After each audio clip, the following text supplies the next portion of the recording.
This episode of Film Riot is brought to you by Domain.com. Why do I look like this? It's the way the Lord made you. Nothing I can do. That face. I mean, why am I in black and white? Oh, that. I gave you a desaturation pill. What? Wait, that's a thing? Now it is. Okay, but why? Today's episode is about color grading, is it not? Yes, but... Boom. You're in black and white to demonstrate the need for color. I'm a god. How does making me black and white make you a god? Wrong side round. Marvel at me. Change me back. Can you say, Lucy, I'm home? Why? You look like Edward Scissorhands. He gave me desaturation pills. That's a thing? Now it is. Why are you upside down? I'm finding my cheek. Give me back my color! I really want to push you over. No! Fine. Why did you give him desaturation pills? Because today's episode's on color grading. So this idiot thought that it'd be a good idea. Oh, that's a great idea. Marketing magic. Zamboni. Can you say, Lucy, you got a lot of explaining to do? F you, Eris. F you very much. Rye. What? The audience is going to love it. Love it. Love it. Love it. Love it. Love it. Love it. Love it. Love it. Love it. Love it. Love it. I have to. What? Eris? No. Eris, no. Eris, no! Ah! Oh, God! I think I broke my spine. And my butt. I broke my spine and my butt. Ah! I have rabies now for sure. Ah! Rabies! Rabies! Rabies from babies! Oh,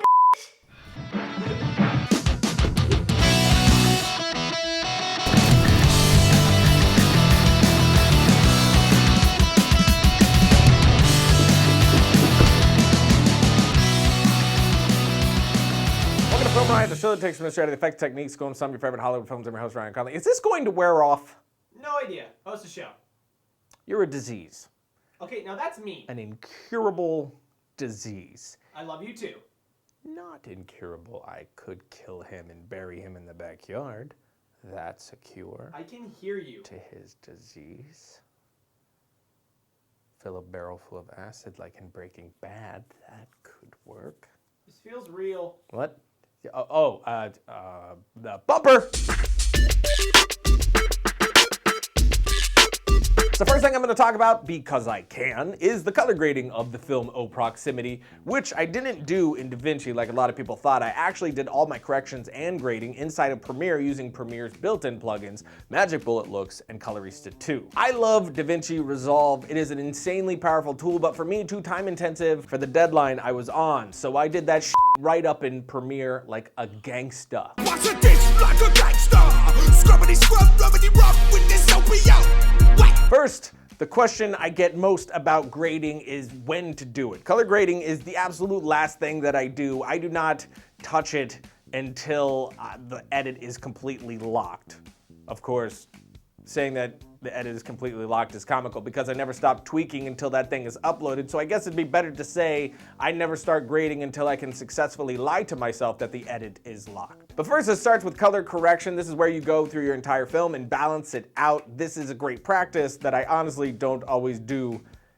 I actually rarely do it because I'm lazy. With Proximity, I was able to balance the look for the most part in camera, but there were still a few shots that were way off because of the change in the time of day as we were moving so fast and I missed the change in color. Like this shot compared to this shot. This one's far more blue since the sun was dipping down quick and I had my white balance set for more of a sunlight shot. But for those few shots that were too cool, I did go through and balance them out to fit the others before starting my grade like a gangster. I cut through like a gangster. Pow, pow, pow, pow, pow, pow, pow. Alright, yeah.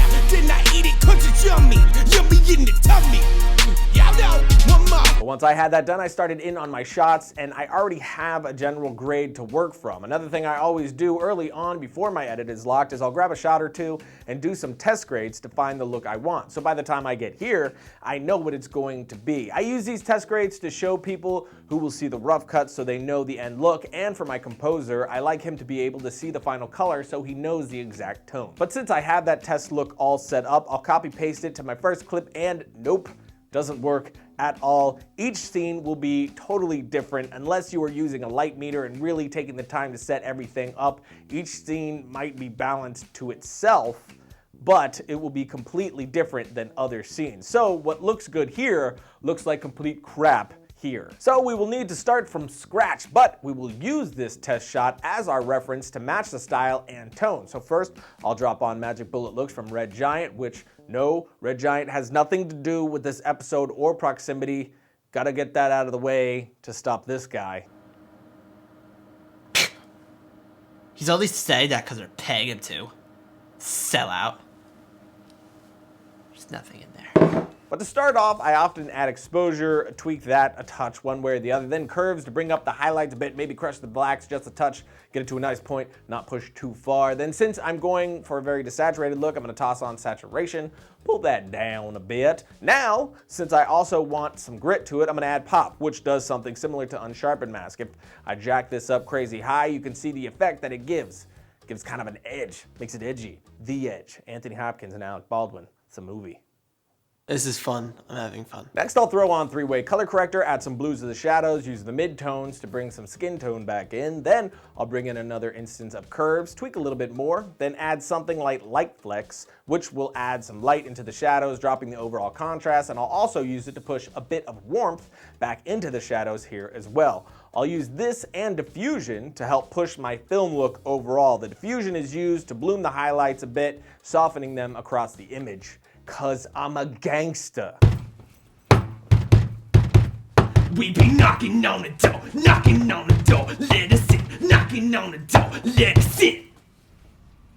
After that, I added a slight vignette and then bleach bypass filter to suck some more color out. So now I have this and I'm liking where I'm headed, but I want to push it a bit further, so I will toss on Colorista 2.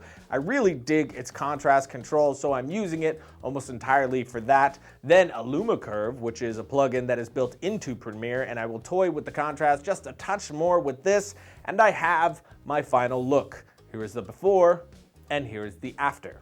This isn't the best way to go about grading. If you really want to dive into your image, something like Adobe SpeedGrade or DaVinci Resolve will definitely be the way to go. But I have been very happy with the looks that I've been able to pull from Magic Bullet looks, and even when I do work with a colorist, I use Looks and Colorista to do my temp grade. That way, the colorist can see what I'm going for. Pretty much the visual equivalent of adding a temp soundtrack to your film for the composer. But again, it helps to think of your grade as that layering of elements to achieve your final look. This can be done with just the built-in plugins to your software or with additional help of extras like the ones I used.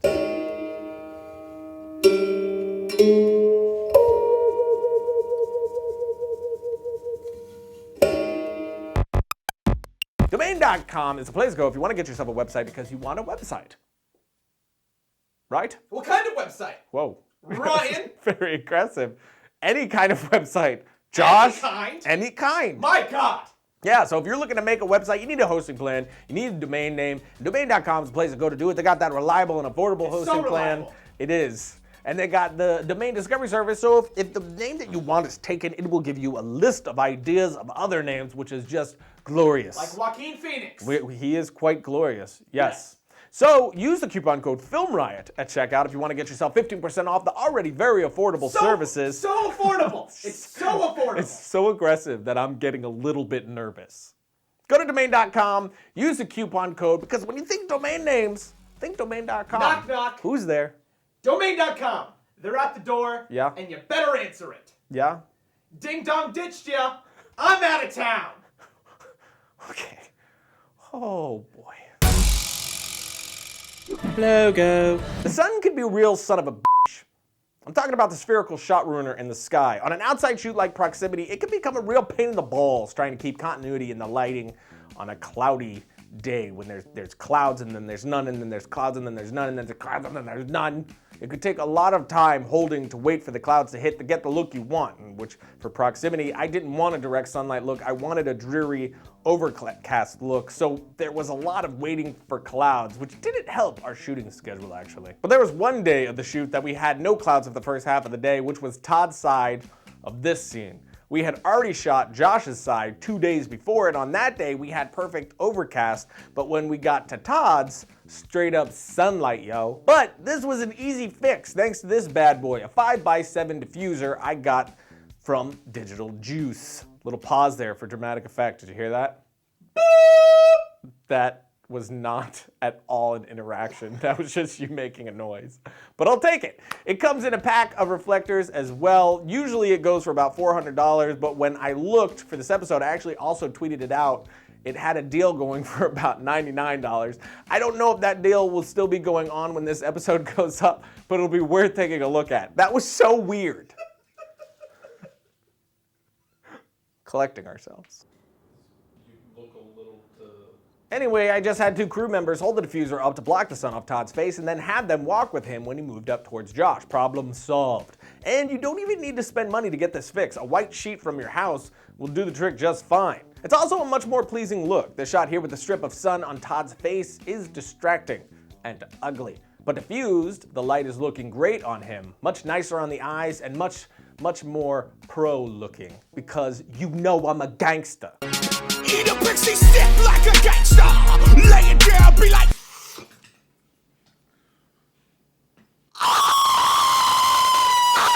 Logo. But that's it for today, and remember, there's no rules with creativity. Grade however you want to get the end result that you're looking for, and if you want some presets to get you started, we sell Film Riot Color Preset Pack for After Effects on our store. A lot of cool drag and drop looks there that you can use as a great starting point, and also comes with, I think, a 12-minute tutorial on grading as well. And speaking of our store, we finally have our Film Riot mugs back in stock, which is my writing and editing companion.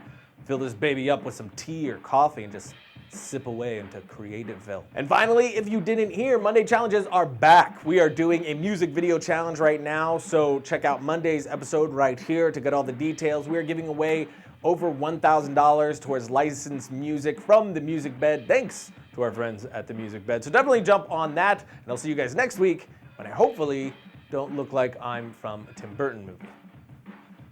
He does make good movies.